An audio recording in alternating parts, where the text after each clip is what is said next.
Hello class 10, let's continue exercise 9.2 question number 3। इस question में क्या गिवन है, एक स्लाइडर, एक कॉन्ट्रैक्टर है जो दो झूले बनाता है। जो स्लाइडर होते हैं ना हमारे फिसलने वाले झूले, वो झूले बनाता है। एक बनाता है छोटे बच्चों के लिए छोटा झूला और बड़े बच्चों के लिए बड़ा झूला बनाता है। जो छोटे बच्चों का झूला है उसके झूले की ऊंचाई है, हाइट है 1.5 मीटर, और जो बड़े बच्चों का झूला है वो है 3 मीटर की हाइट का, है ना। देखा होगा आपने प्लेग्राउंड में या फिर पार्क में कि छोटे बच्चों के झूले छोटे होते हैं, बड़ों के बहुत लंबे होते हैं, तो 3 मीटर की हाइट है, ठीक है। और यहाँ पे 90 डिग्री का एंगल बनता ही है ना, तो सीधी होती है बॉल।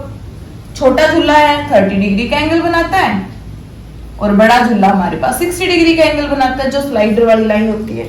ओके, जो हमारे पास छोटे झूले की स्लाइडर है उसको x लेंथ मानना है, और बड़े वाले को हमने y मानना है, जहां से हम फिसलते हैं, ठीक है। तो हमें इनकी लेंथ बतानी है। तो पहले फर्स्ट ट्राइंगल में पहले लिखेंगे इन ट्राइंगल ABC।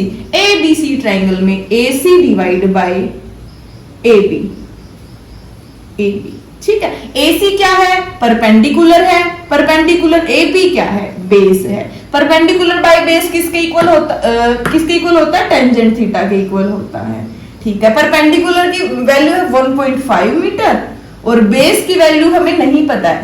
एक सेकंड, हमें ये वाला फॉर्मूला नहीं लगाना है बेटा। देखो हमें ना परपेंडिकुलर तो ठीक है, लेकिन हमें तो x की वैल्यू निकालनी है, BC की वैल्यू निकालनी है हमें। तो BC क्या है, हाइपोटेन्यूज है। परपेंडिकुलर बाय हाइपोटेन्यूज होगा sin थीटा। परपेंडिकुलर की वैल्यू है, परपेंडिकुलर 1.5 मीटर और हाइपोटेन्यूज है हमारा x metre, is equal to sin theta. Theta कितना है, 30 डिग्री। sin 30 डिग्री कितना होगा, sin 30 डिग्री होगा 1/2। 1.5 by x is equal to 1/2 होगा।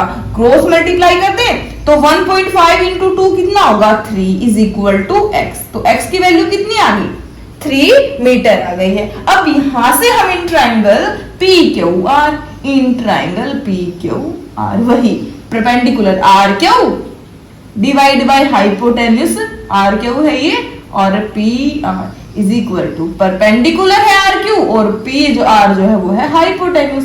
परपेंडिकुलर बाय हाइपोटेन्यूज होता है sin थीटा के इक्वल। परपेंडिकुलर है 3, हाइपोटेन्यूज है y is equal to sin theta. Theta है 60 degree, sin 60 degree. 3 by y is equal to sin 60 हमारे पास कितना है, √3/2 है।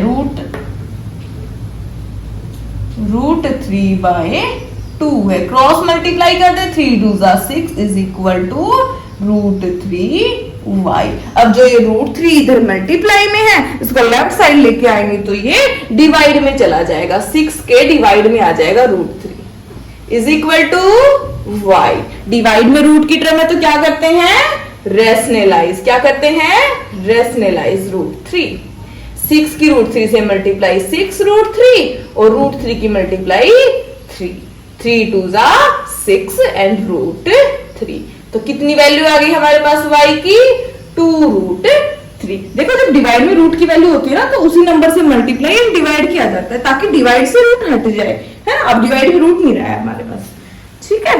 तो ये था हमारा क्वेश्चन नंबर 3, जिसमें हमें लेंथ बतानी थी। x लेंथ है वो छोटे झूले की स्लाइडर है, और y लेंथ है जो बड़े झूले की स्लाइडर है। कोई डाउट है तो पूछ लेना, हम नेक्स्ट क्वेश्चन करेंगे नेक्स्ट लेक्चर में, ओके।